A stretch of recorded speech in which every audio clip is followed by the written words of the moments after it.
युग सापेक्ष तिम्रो आवाजले ताली पाउनु पर्ने हो। युग सापेक्ष तिम्रो आवाजले ताली पाउनु पर्ने हो। धन्य छौ तिमी हाम्रा लागि भन्ज्याङ अनि देउराली पाउनु पर्ने हो। हार्दिक नमस्कार गर्न चाहन्छु कार्यक्रम साहित्य र कलाको आजको श्रृङ्खलामा। म कार्यक्रम प्रस्तुता आकाश अधिकारी। तनहुँ टेलिभिजनको साप्ताहिक कार्यक्रम साहित्य र कला सधैँको श्रृङ्खलामा चाहिँ आजको श्रृङ्खलामा पनि म तनहुँमा जन्मेर तनहुँको साहित्यिक क्षेत्रमा अनवरत रूपबाट यात्रा गर्दै आउनुभएका साहित्यिक हस्तीलाई यहाँहरू समक्ष पस्कने जमर्कोमा जुटेको छु। सर्वप्रथम म उहाँको परिचयका साथ उहाँलाई हार्दिक स्वागत गर्न चाहन्छु। उहाँ हुनुहुन्छ टुकादेवी आचार्य शुक्ला गण्डकीबाट। यहाँलाई हार्दिक स्वागत छ कार्यक्रम साहित्य र कलामा। हार्दिक धन्यवाद, नमस्कार। अनि टुका म्याडम, यहाँको दिनचर्या कसरी अगाडि बढिरहेको छ? म पेसाले शिक्षक र साहित्य अनुरागी, साहित्यको विद्यार्थी। अध्यापन पेसामा हुनुहुन्छ, त्यसका अलावा साहित्यिक लेखनमा पनि यहाँका कलमहरू अगाडि बढिरहेका छन्। म हाम्रा दर्शक समक्ष तनहुँ टेलिभिजन हेरेर बस्नुहुने दर्शक समक्ष यहाँको परिचय मैले राखिसकेको छु। यहाँले अलिकति विस्तारमा आफ्नो परिचय हाम्रा दर्शक समक्ष राखिदिनको लागि म हार्दिक अनुरोध गर्न चाहन्छु। नमस्कार, म टुकादेवी आचार्य सहयात्री। साहित्यिक नाम म सहयात्री भन्न रुचाउँछु। म दुर्गादत्त पौडेल र राधादेवी पौडेलको पहिलो सन्तानको रूपमा 2036 चैत 12 गते इन्डियाको भारतको मेघालयमा जन्म भएको र हामी बसाइ सरेर भनौँ शुक्ला गण्डकी साबिक दुलेगौँडा 7 शुक्ला गण्डकी हाल 4मा त्यही हुर्कियौँ। यहाँको जन्म भारतको मेघालयमा भयो 2036 सालमा, होइन? यहाँ कति सालमा नेपाल फिर्नुभयो? सम्भवतः म 2 वर्षको हुँदा 36-38 सालको दौरानमा यहाँहरू नेपाल प्रवेश गर्नुभयो। यहाँको पुर्खौली घर थलो? पुर्ख्यौली घर कास्की धिताल, साबिक धिताल गाविस, अहिलेको माछापुछ्रे।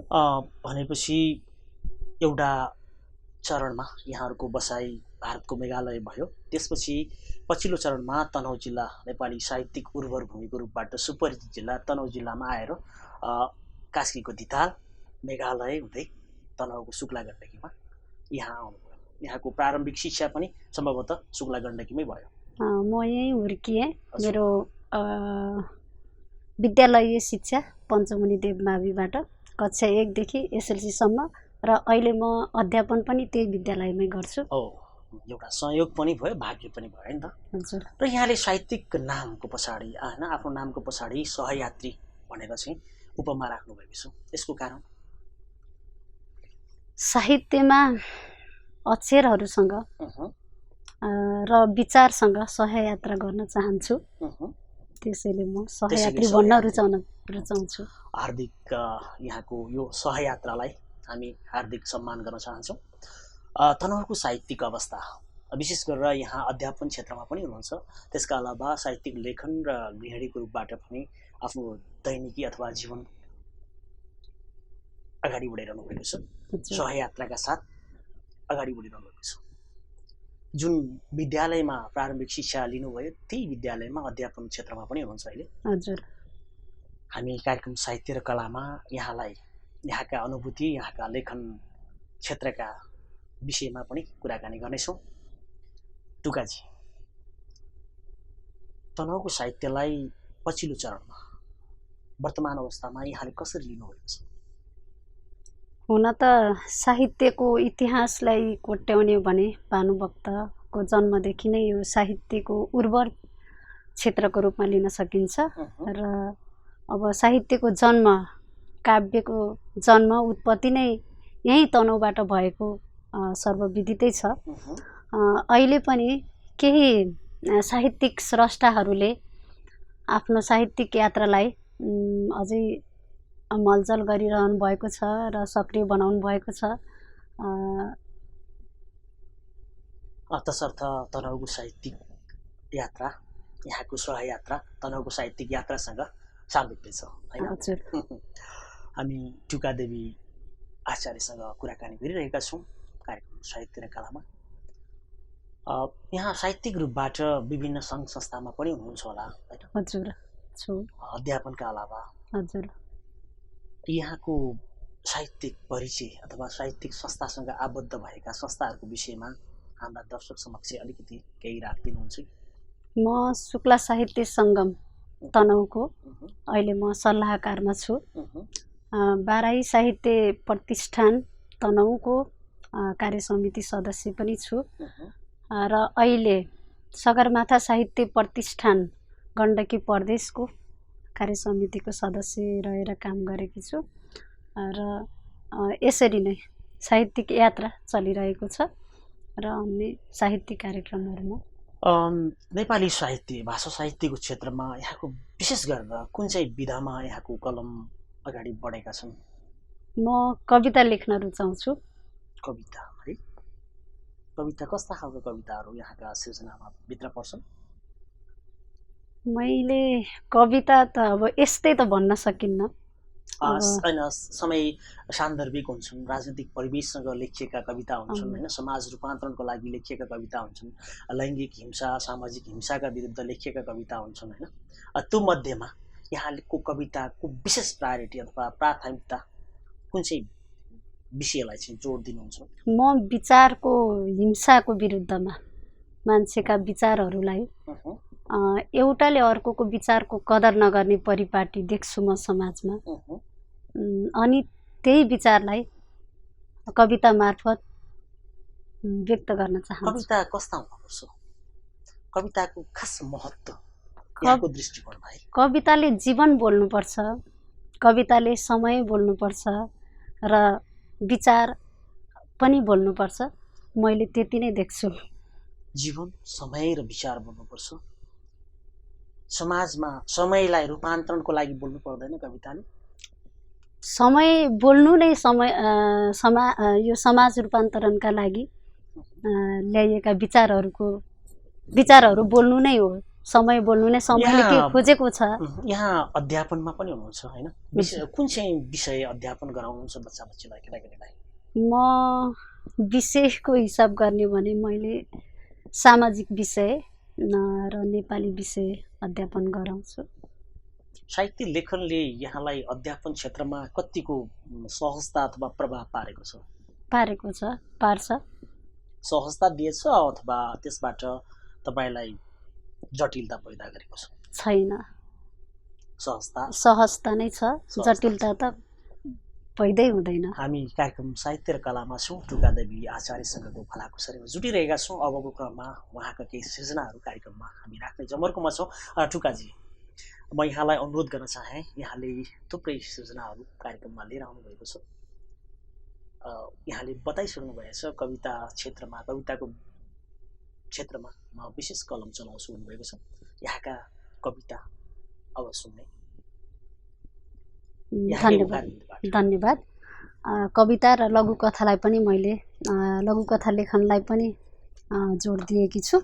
साथमा आज चाहिँ म यहाँ यो कार्यक्रम मार्फत कविता नै सुनाउन चाहेँ र यो कविताले एउटा समसामयिक परिवेश, हाम्रो देशको यो जुन बाढी पहिरो आदि इत्यादिको अवस्थामा भोगेका समस्यालाई मैले यो कवितामा व्यक्त गर्न खोजेकी छु। कविताको शीर्षक छ तपाईँले देख्नुभयो कि। यो बागलुङको यो ढोरपाटन क्षेत्रमा पहिरो जाँदाखेरिको एउटा दृश्यलाई मैले कैद गर्ने प्रयास गरेकी छु। प्रभावको विषयमा। हजुर, अवश्य। तपाईँले देख्नुभयो कि मेरी आमा दिनभरि कोदो गोडेर आँटो र मोही खाएर मजेरीमा सुस्ताएकी थिइन्। भोलिको उज्यालो किन्ने सपनाहरू बोकेर सपनामै सपना बनिन्छन्। मेरी आमा सपनामै सपना बनिन्छन्। गालामा दुःखका खोपिल्टा भएकी, हात पाउमा अभावका रेखा कोरिएकी तिनै हुन् मेरी आमा। कतै तपाईँले देख्नुभयो कि मेरा बा दिनभरि जोतेको गोरु तह लगाएर हिजो मात्र ब्याएको भैँसी स्याहारेर दलिनमा सन्तानका भविष्य रेखाहरू कोर्दै उगेका थिए। दुःखको क्यानभासमा पनि मेरो भविष्यका सुखद चित्ररेखाहरू स्केच गर्दै थिए मेरा बा। जिम्मेवारीले काँध खिएका मैलो धोतीमै सुकिला सपना देख्ने मेरा बा। त्यस्ता मेरा बा कतै तपाईले देख्नुभयो कि? मेरी दिदी हिजो मात्र भाइटिकाका लागि सयपत्री र मखमलीका फूलका बिउ आँगनको डिल र कर्सामा जमाउँदै थिए। धमिलो पानीले पलभरमै पखालेछ। आँखामा भरपूर ममता भएकी, मनमा थोरै चञ्चलता भएकी, कोमल हृदयकी, मनमा थोरै चञ्चलता भएकी कोमल हृदयकी, भर्खर भर्खर गुलाबी उमेरमा चढ्दै गरेकी तिनै हुन् मेरी दिदी। कतै तपाईले देख्नुभयो कि? पत्रकार महोदय आँगनमा मकैको कुन्यु, कर्सामा जोडिएको भैँसीको बकारो, हिजै मात्र जोतेर फर्केका इमान्दार आँखा भएका तिखे गोरु र माले गोरु, अनि भर्खरै ब्याएर उम्रो फाल्न नभ्याएको सेती भैँसी, घरि आँगनमा घरि पिँढीमा बुरुक्क बुरुक्क उफ्रने लाम्काने मेरो मनै, यस्तै हुलिया भएको मेरो घर अनि मेरो संसार कतै तपाईले देख्नुभयो कि? यो कविता मैले यो एकजना 12 वर्षीय बालकलाई पत्रकारले अन्तर्वार्ता लिइरहनु भएको थियो। उनको परिवारका सबै सदस्य एक चिहान भएका थिए, आमा बुवा कोही पनि हुनुहुन्थेन।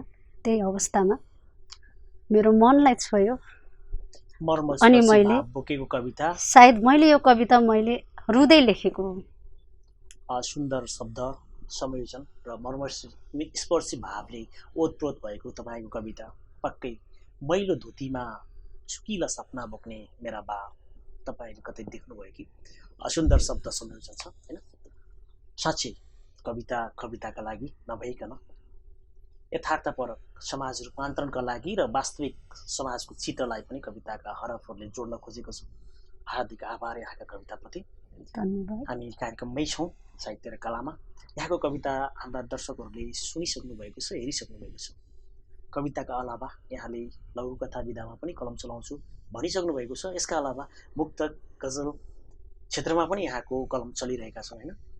बिस्तारै बामे सर्दैछन्। हामी कार्यक्रममै छौँ र अर्को एउटा सृजना यहाँकै मुखारबाट हामी कार्यक्रममा राख्न चाहन्छौँ। धन्यवाद। सम्पूर्ण प्रिय मनहरूमा, कला र साहित्यको आँगनमा हुनुभएका प्रिय मनहरूमा हार्दिक आभार व्यक्त गर्दै म एउटा कविता पुनः पस्कन चाहेँ। यो कविताको शीर्षक यो म्याग्दीकी एकजना सपना रोका मगर, जो चाहिँ संसारका 100 उत्कृष्ट महिलाहरूको सूचीमा पर्नुभएको थियो। उहाँलाई नै उहाँ बनेर मैले विचारमा सपना रोकाको कथा म तिम्रो साथी सपनाजीलाई सलाम गर्न चाहन्छु र यो कविता उहाँका लागि समर्पित गर्दै। म तिम्रो साथी, म कसैको सपना बनिन, म कसैको सपना बनिन, म त उसको विपना बने। निश्वास हरीको, भुन्टीको अनि रामेको, कसैले हात नलगाएपछि बेबारिसे बनेको उसको। म बनेकी हुँ अन्तिम साथी, तिमी मेरो मित्रता स्वीकार या नस्वीकार। म तिमीसँग गुनासो गर्दिन, गुनासो त म आँखालाई गर्छु, गुनासो त म आँखालाई गर्छु जो देख्छ तर पनि देख्दैन, जो देख्छ तर पनि देख्दैन। गुनासो त म ती मनलाई गर्छु जो बुझ्छ तर पनि बुझ्दैन। म तिम्रा नाकलाई पनि गुनासो गर्दिन, गन्दै सुँग्न नसक्ने अवस्थामा सुँग्ने प्रयास गर्छ। मेरो गुनासो त हजारौं नाकहरूलाई पो त छ, मेरो गुनासो त हजारौं नाकहरूलाई पो त छ जो धेरै सुँग्छन्, जो धेरै सुक्छन् अनि अत्तरले मेट्छन् तिम्रा गन्धका रापहरू। हो, म तिम्रै आत्मीय साथी हुँ, तिमी मेरो आत्मीयता स्वीकार या नस्वीकार। तिमी आकाश ओढेर सुतिरहँदा सिंहदरबारमा सपना बाँडिए कति कति भूगोल बदल्ने सपनाहरू। यद्यपि तिम्रो 2 छाक खाने सपना कहिल्यै पुरा भएनन्। सपना त सपना हो नि, सपना त सपना हो नि, जो कागजमा बाँडिन्छन् महोदय, भाषामा बाँडिन्छन्। तिम्रा चिम्सा आँखाले टुँडी खेलमा हाई भोल्युमको स्पिकरमा सपना बाँडेको त देखेकै हो नि। तिम्रा चिम्सा आँखाले टुँडी खेलमा हाई भोल्युमको स्पिकरमा सपना बाँडेको त देखेकै हो नि। तिम्रा जुनेली सपनाहरू उल्लासका साथ बाँडिएका थिए। तिमी तिनै जुनेली सपनामा टोलाउँदै मुजा परेका तिम्रा गालामा रश्मि झल्कन खोज्दै थियो, तर बल्न सकेन तिम्रो त्यो चुलो, अनि थन्किए डम्फरमा तिम्रा सपनाहरू। विवशता, अज्ञानता र बाध्यताले मृत घोषित तिम्रो मुर्कट्टा शरीर, सहजै नमरेको आत्मालाई सहानुभूतिको आत्मीयता रूपी पुष्पगुच्छ अर्पण गर्दै म तिम्रो वैकुण्ठ वासको कामना गर्ने म तिम्रो साथी हुँ। तिमी स्वीकार या नस्वीकार, म त तिम्रै आत्मीय साथी हुँ। धन्यवाद। सडकमा बेवारिसी अवस्थामा छरिएका लासहरूको व्यवस्थापनका लागि सपना रोक्काबाट चालिएको जुन अभियान छ त्यसको सहयात्रीको रूपमा टुका देवी आचार्यले आफूलाई यो कविता मार्फत पस्कन आफूलाई पेश गर्नुभएको छ। यहाँको यो कविताप्रति पनि हार्दिक आभार प्रकट गर्न चाहन्छु म। यहाँका कविताहरूले जुन यथार्थ बोलिरहेको छ, हैन, एउटा शिक्षिका पनि हुनुहुन्छ, गुरुआमा पनि हुनुहुन्छ। यहाँले दिने शिक्षा, यहाँले पढाउने पाठ्यक्रम र यहाँको विचार दृष्टिकोणमा कहीँ अन्तर देख्नुहुन्छ या देख्नु हुँदैन? अलि जटिल प्रश्न हो। अहिले विश्व सूचना र प्रविधिको युगमा दौडिरहेको छ। हामी जुन पाठ्यक्रम लागू गरिरहेका छौँ, अहिले कार्यान्वयनमा रहिरहेको पाठ्यक्रम 10 वर्ष पुरानो छ। समयको गति यति तीव्र छ कि दिन दोगुना रात चौगुनाको दरले चाहिँ यो गति बढिरहेको छ। तथापि हामी पुराना विचार, पुराना शब्द खेलाइरहँदा सायद हामी पछि परेका नै छौँ र पाठ्यक्रमले पनि अबको पाठ्यक्रम पनि समय सापेक्ष होस् भन्ने चाहना व्यक्त गर्दछु र व्यवहारिक होस्, सैद्धान्तिक भन्दा व्यवहारिकतालाई बढी जोड दियोस्। यहाँको यो विचार र दृष्टिकोणलाई पक्कै पनि सम्बन्धित क्षेत्रले मनन गर्नेछ। टुका देवी आचार्यको कविता हामीले सुनिसकेका छौँ। फेरि पनि उहाँकै सृजनामा हामी केही समय गोत्लिने प्रयासमा छौँ। यहाँको अर्को सुन्दर सृजना हाम्रा दर्शक समक्ष यहाँकै मुखारविन्दबाट। धन्यवाद आकाश सर। पुनः म प्रिय मनहरूमा हार्दिक स्वागत गर्दै मैले अर्को कविता पस्कन चाहेँ। कविताको शीर्षक रहेको छ एउटा पत्र वायुमण्डलबाट। हामी हिंसा भएको देख्छौँ अनि हिंसाका विरुद्धमा आवाज उठाउँछौँ, मुद्दा गर्छौँ अथवा अड्डा अदालत धाइरहन्छौँ। तर कतिपय त्यस्ता हिंसा छन्, अदृश्य छन्, कहिल्यै ती उठान हुँदैनन् र मुद्दाका लागि पनि ती व्यक्तिहरू उठेर आउँदैनन्। एउटा पत्र वायुमण्डलबाट भनेको भ्रूण हत्यालाई मैले यहाँ बिम्ब गराएकी छु, स्वीकार्नुहोस्। कविताको शीर्षक रहेको छ एउटा पत्र वायुमण्डलबाट। म दिनले 60 नपुगे कि मेरो घामको उज्यालो छँदै हत्या गरियो। श्रीमान तिनै उज्याला आकृतिहरूको मिलोमतोमा मेरो सानो आकृतिको हत्या गरियो। सम्मानित अदालतको कठघरामा उभिएर साक्षी गवाईको बयान दिनुपर्दा सम्मानित अदालतको कठघरामा उभिएर साक्षी गवाईको बयान दिनुपर्दा मैले भन्नै कर लाग्छ श्रीमान अभियुक्तका हुलियाहरू। श्रीमान म भित्र झुट पचाउने इन्जाइम बनेकै थिएन। तब पो म कसरी झुट बोल्न सक्छु? श्रीमान बौद्धिकताको उच्च डिग्री हासिल गरेका हस्ताक्षरका भरमा जीवन मरणको निर्णय गर्न सक्ने हत्याका मुख्य अभियुक्त हुन्। रेडियोलोजिस्टका बिल्ला भिरेका तिनै बेनामे मन किटानीको सुपारी लिएका सहायक अभियुक्त हुन्। श्रीमान खासोखास तिनै हुन् सहायक अभियुक्त। श्रीमान तिनले मेरो लिङ्ग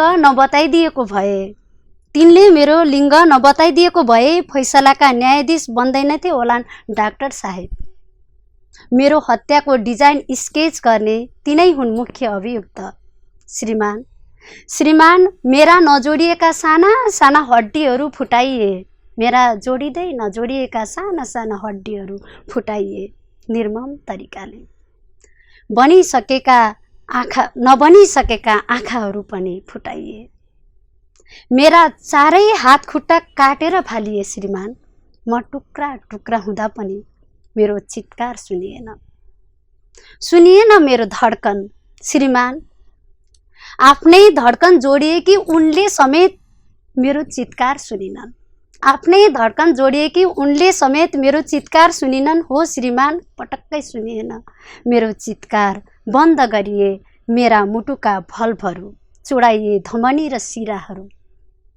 निर्मम तरिकाले जसरी चपिङ बोर्डमा आलुलाई टुक्रा पारिन्छ ठिक त्यसै गरी पारियो मेरो शरीर टुक्रा टुक्रा, फालिए फोहोरका डस्टबिनमा। श्रीमान न कुनै आकृति न कुनै स्वरूप कसरी हुन्छ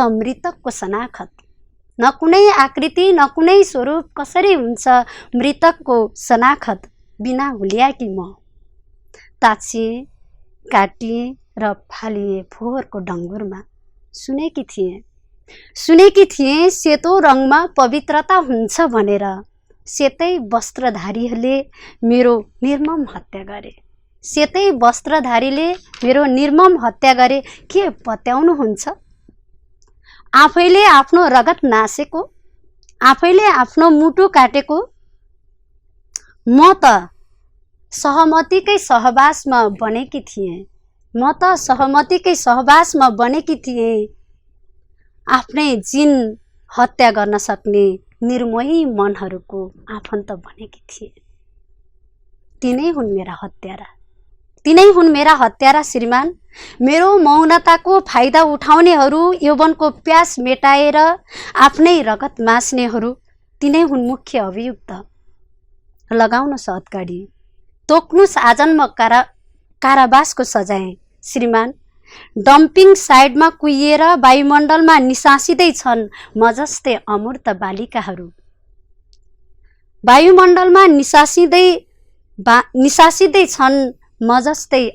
बालिकाहरू। घटनाको छानबिन गराइपाउँ श्रीमान,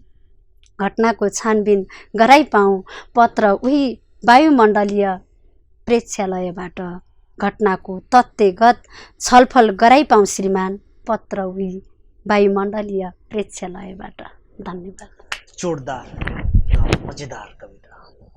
लैङ्गिक हिंसाको विरुद्ध जुन भ्रूण हत्याको सिलसिला आधुनिक समाजमा व्याप्त रहेको छ, आफ्नै मुटुसँग जोडिएको व्यक्तिले पनि आफ्नै मुटु तास्दा काट्दा समेत अलिकति पनि सहानुभूति नदेखाएको यथार्थ नेपाली समाज मात्र नभनौँ विश्वकै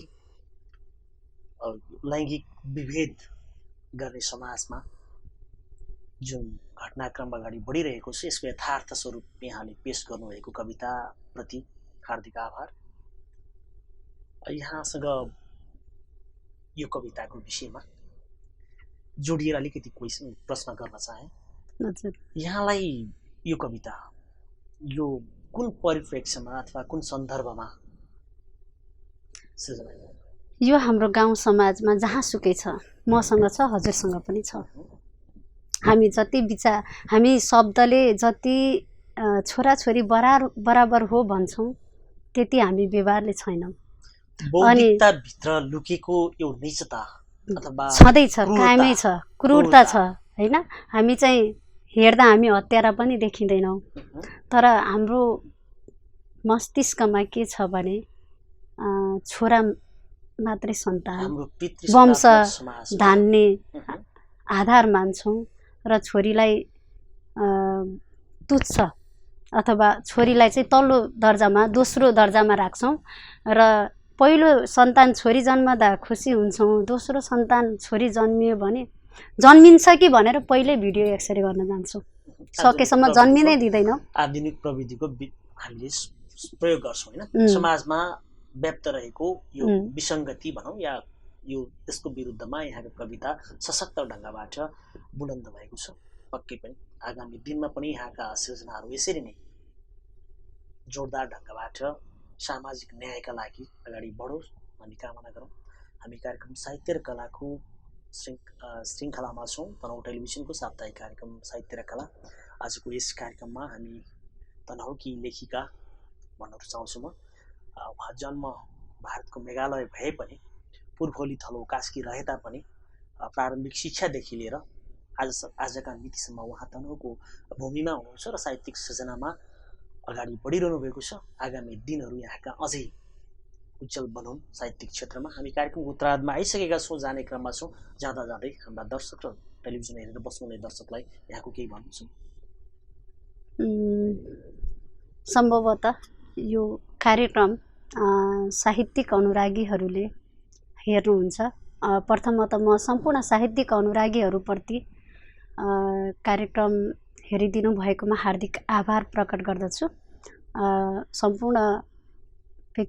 सम्पूर्ण मनहरूलाई म प्रिय मनको दर्जामा राख्न चाहन्छु र आज मलाई स्टुडियोमा बोलाएर यो तनहुँ टेलिभिजनले साहित्य र कलाको आँगनमा आफ्ना विचारहरूको सहकार्य गर्न आमन्त्रण गर्नुभएकोमा हार्दिक आभार प्रकट गर्दछु र यसरी नै सायद अन्य स्रष्टाहरू लेखकहरू पनि आउनु भएको छ। उहाँहरूले पनि यसरी नै आफ्ना विचारहरू, आफ्ना भावनाहरू पोख्ने अवसर पाउनु भएको छ। साहित्यलाई माया गरौँ, साहित्यमा जीवन छ। कतिपय व्यक्तिहरू के भन्नुहुन्छ, म त साहित्य आउँदैन भन्नुहुन्छ। साहित्य हाम्रो जीवनमा हरेक पलमा साहित्य छ, विचारमा छ, सोचमा छ।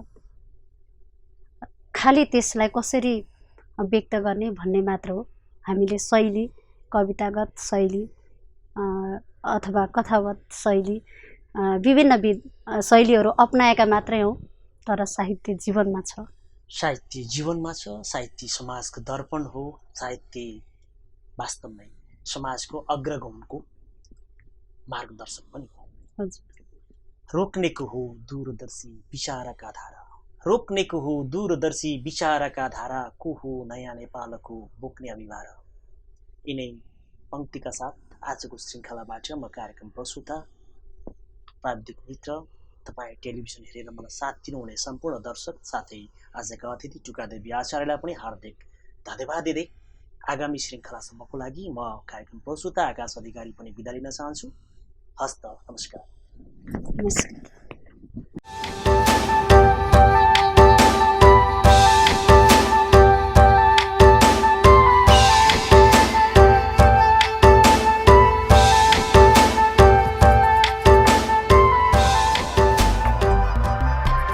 साहित्य र कला।